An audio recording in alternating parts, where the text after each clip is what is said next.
You must remove this fiction from the land, Maui. Free my children. It's hooked! Quick! Take hold of the line! Everybody pull!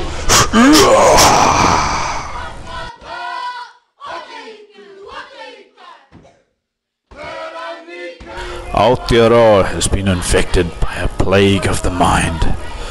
These infected minds have lost their love for nature and connectedness to other beings that exist within it. This is the setup, or one way to look at it. The Crown sits above all of the representatives that are claiming sovereignty over the people, and it has its judges and its enforcement. All here because of the Treaty of Waitangi, 1840, supposedly. Yet if we pull a copy of the treaty up, a typed copy, we look closely at the names, we see they're very English-looking names. There's questionably only one moko there, but there was no Māori king. Contrast this with He Whakaputanga, which had 533 rangatira o ngā hapu o Nutareni sign the Declaration of Independence, which still stands as an open invitation for families to form as hapu and be sovereign in society. I don't know if you've ever been prosecuted by the police or involved in our justice system, but this diagram shows that there's no separation of powers. The Prime Minister appoints the Governor-General, who appoints the judges, and then they do their thing to protect the agenda of the Crown. So, how's the Crown doing for us anyway? We see here that as households, New Zealand families were saving money in the early 90s, the Crown was losing money, and since banking deregulation, the households have been losing money and the Crown has been pretty much saving at our expense. The media and politicians have been hiding this by talking about the national savings rate, which includes corporate savings, government savings, and household losses. So how much proverbial gas is left in the family savings account?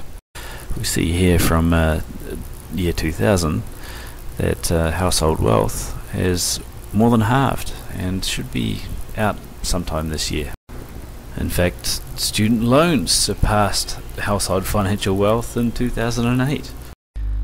You may ask where this household wealth has gone, and it's quite clear that it has gone into the bank's net interest income and assets, which have more than doubled in the same time period.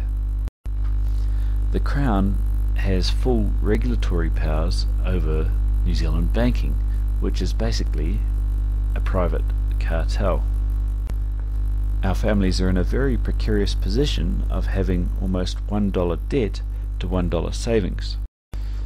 The government is driving up costs of living through privatising our essentials, increasing licensing, tax fees, ACC subsidies, which is hiding the fact that these banks are actually usurping our wealth.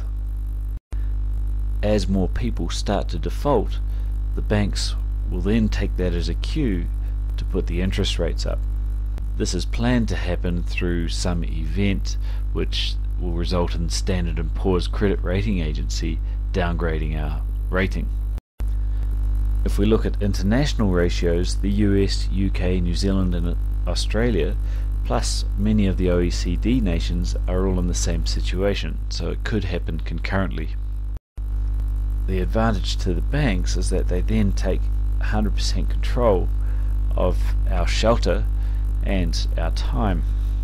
The biggest means of financial control has been to appreciate the cost of shelter, and the primary driver to that is net migration.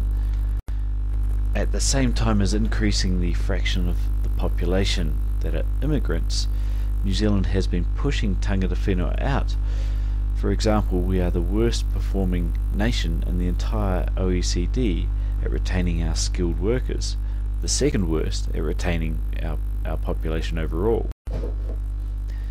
Despite rising unemployment, we're hiring over 25,000 immigrants, bringing them here and allowing their families to come here and giving them the vote after 1 year. The point is, this New Zealand system does not recognise that you've got a birthright to land. What we get offered as a vehicle for change is a Crown election. Now, having studied marketing, I can tell you it's biased. Registered broadcasters can pimp whichever parties they wish to do, and in addition, we do not vote on the head of state, who has powers to change an election and not to accept an elected parliament. Canada has experienced this 3 times in the last 5 years. We do not even have binding referendums. What we get instead is the militarization of the police, who have assault rifles, batons, riot gear, pepper spray, even light tanks. And they hire from any race, religion or culture, including over 600 immigrants, which they give $30,000 in the first year just for housing and their car. The war on Islam and Muslims and the like is just a cover dressing for the Crown. The Crown has set up runangas, which are trading as iwi, to fool the public that Māori have some significant play, and also to sign over national resources, such as our national parks for mining, the foreshore and seabed, and the list goes on. It's great to see so many people standing against these plans. I suggest that he whakaputanga and haputanga are more effective remedies for us. Tangata whenua are to protect our natural environment so that future generations can enjoy it, not mine it. Then there's privatisation. First we built it with our sweat and equity, then representatives who are only hired to administer the country for 3 years signed it over to their own names as state-owned enterprises. From that allows them to move it to fully privatised monopolies, which typically they own themselves. The strings are never really cut though, so they keep dipping into the public coffers for maintenance and upgrades, and using the control of these essential services to basically extort the people into working harder. It's not about survival. It's about a natural love for life and belief that nature is priceless. Find the way. There is a lot of good news to take from this. A, we can reform society into localized and less corrupt roles. B, there's no need for our national debt. We have more assets than liabilities. A closer look at the reasons for the borrowings shows that they are corrupt, and the politicians are actually on the take, so personally liable. Regulation of the banking industry would quickly reverse the trend and enable households to save money.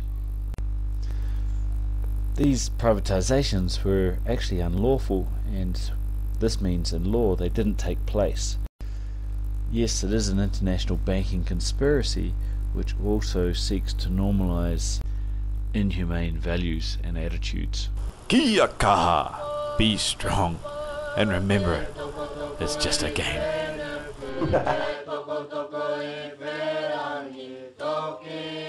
Must remove this fiction from the land, Maui. Free my children. It's hooked! Quick, take hold of the line. Everybody pull!